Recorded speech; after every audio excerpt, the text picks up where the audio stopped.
বামিকাস কিচেনে আপনাদের স্বাগত। আমি জয়া। আপনাদের কাছে একটা নতুন রেসিপি নিয়ে এসেছি, মোরলা মাছের পাতুরি। এই মোরলা মাছের পাতুরি বানানোর জন্য আমি মোরলা মাছটাকে এইভাবে পেট গেলে ভালো করে ধুয়ে নিয়েছি। নিয়ে এবার নুন হলুদ মাখিয়ে নেব।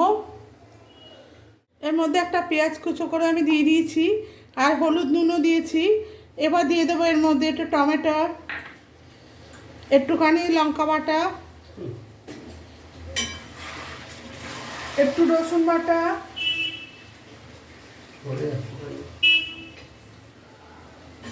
একটু আদা বাটা, একটু জিরে গুঁড়ো,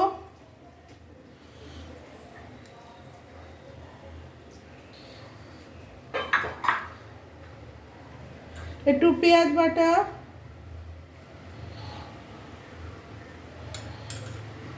আর দেবো যেটা স্পেশাল মশলা, সেটা হচ্ছে রাঁধুনি বাটা।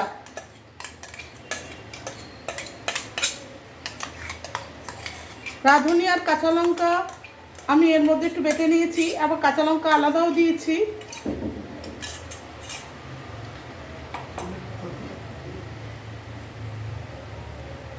এবার এগুলোকে আমি মাখিয়ে নেব।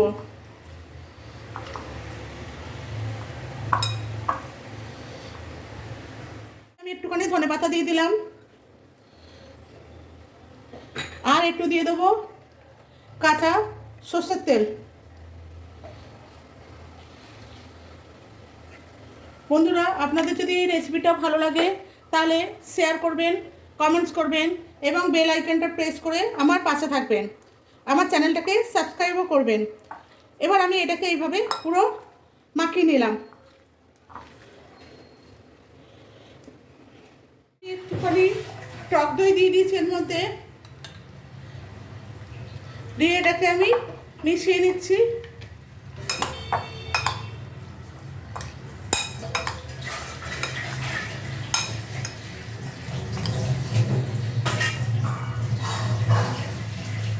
আমি একটা গামলাতে গরম জল বসিয়ে কলা পাতাগুলোকে এইভাবে একটু সেদ্ধ করে নিয়েছি, কেননা কলা পাতা মুড়লে ফেটে যাবে, তাই আমি এটাকে আগে থেকে গরম জলে বসিয়ে ফুটিয়ে নিয়েছি। আমি একটা কলা পাতা বিছিয়ে নিয়েছি, তার উপরে আর একটা কলা পাতা বিছিয়ে নিয়েছি।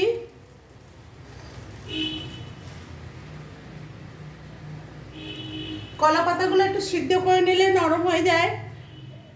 এবারে আমি এর উপরে একটুখানি তেল ছড়িয়ে দিলাম, দিয়ে এবারে আমি এর মধ্যে মাছটাকে ঢেলে দেবো, মাখা মাছটা।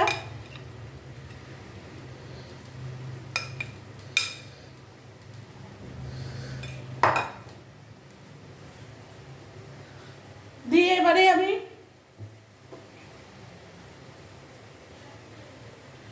এর মধ্যে দুটো কাঁচা লঙ্কা দিয়ে দেবো, দিয়ে এবার এটাকে আমি মুড়ে নেব।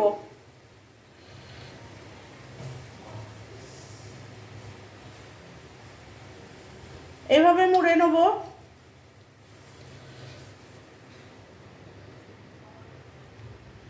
মুড়ে এবারে আমি সুতো দিয়ে পেঁচিয়ে নেব। এভাবে পেঁচিয়ে নেব, দিয়ে এদিকেও পেঁচিয়ে নেব।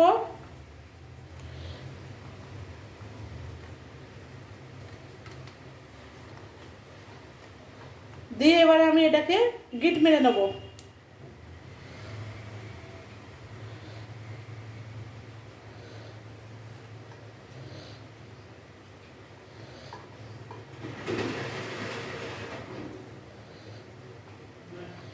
এইভাবে সমস্ত মাছগুলোকে আমি তৈরি করে নেব।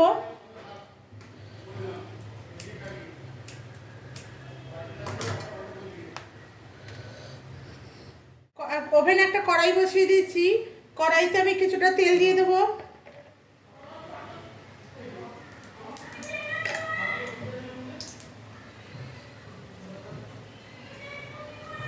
দিয়ে আমি এটাকে এর উপরে চাপিয়ে দেবো, দিয়ে ওপর থেকে একটা ঢাকনা দিয়ে দেবো।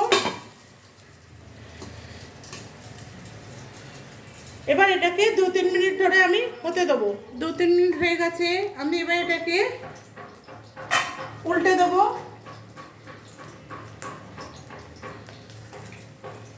এটা ধরে আমি উল্টে দেবো, দিয়ে আবার একটু ঢাকা দিয়ে দেবো 2-3 মিনিটের জন্য।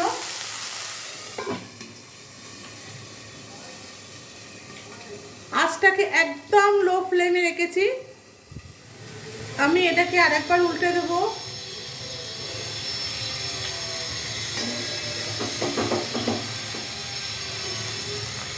এইভাবে ধরে উল্টে দিয়েছি, দিয়ে একটু জল ছিটা দিয়ে নেবো।